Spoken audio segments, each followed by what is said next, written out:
DNA has become an increasingly interesting topic in recent years. Whether it's to find out where your family's roots are, discover if you're prone to any diseases, or if it's to catch a criminal from a strand of hair left at a crime scene, DNA is proving to be more and more useful. Recently, it's been discussed on if we should have a universal DNA databank. A universal DNA databank would mean that everyone in the society has their DNA taken and filed. It's sort of like a library of biological fingerprints. Before we get into that, though, let's talk about what DNA actually is. DNA, or deoxyribonucleic acid, is a long, double-stranded helix that consists of things called nucleotides. There are 4 types of nucleotides: adenine, thymine, guanine, and cytosine. What order these nucleotides are in determines someone's genetic code, or their DNA instructions. Genes are short sections of the DNA strand. These genes include specific instructions for certain parts of the body. These instructions are codes to make proteins in the body, which have various forms and functions. Each gene determines different features, which includes height, hair color, and eye color. DNA is specific to each individual, including identical twins.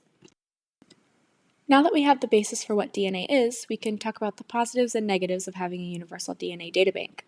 There are a lot of concerns for having a universal DNA database.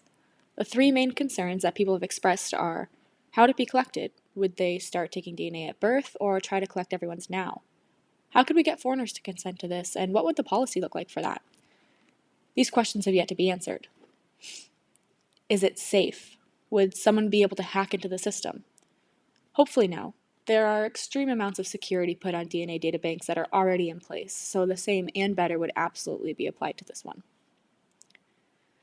This is one of the largest concerns of all. Would the government or law enforcement misuse this databank? This is what pushed most people to say they don't want a universal DNA databank, but at what cost? The FBI already has a DNA databank service called CODIS, or the Combined DNA Index System. The goal of CODIS is to link crimes to each other and to identify potential suspects of these crimes. The database consists of DNA profiles of those who are already convicted criminals.